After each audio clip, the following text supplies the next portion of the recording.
And despite your articles, people would argue that you know, some of your articles, you seem to lean towards Cord.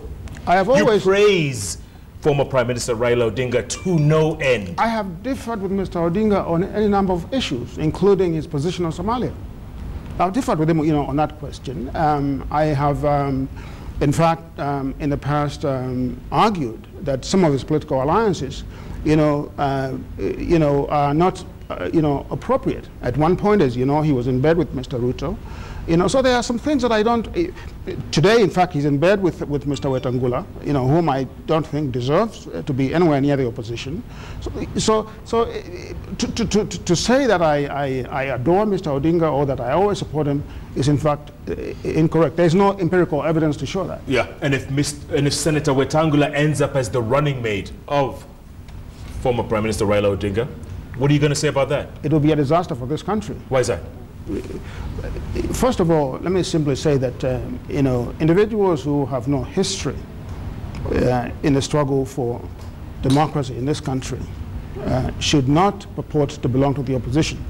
Mr. Wetangula is one of those individuals. Mr. Wetangula is as Kanu as they come. You know, I am shocked that he found some comfort in the position in court. I would never, you know, have imagined that such a person would become a part of the opposition. Yeah. If you were to speak to the former Prime Minister and give him some advice, would you tell him to run in 2017? Would you encourage him? I think he has to run in 2017. Why?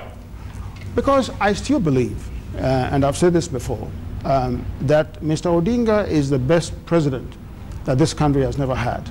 You said that? I've said that. I've said that before, and I'll say it again. Just look at the man's history. Look at the kinds of issues and policies that, you know, that he supports, both internally and but also externally.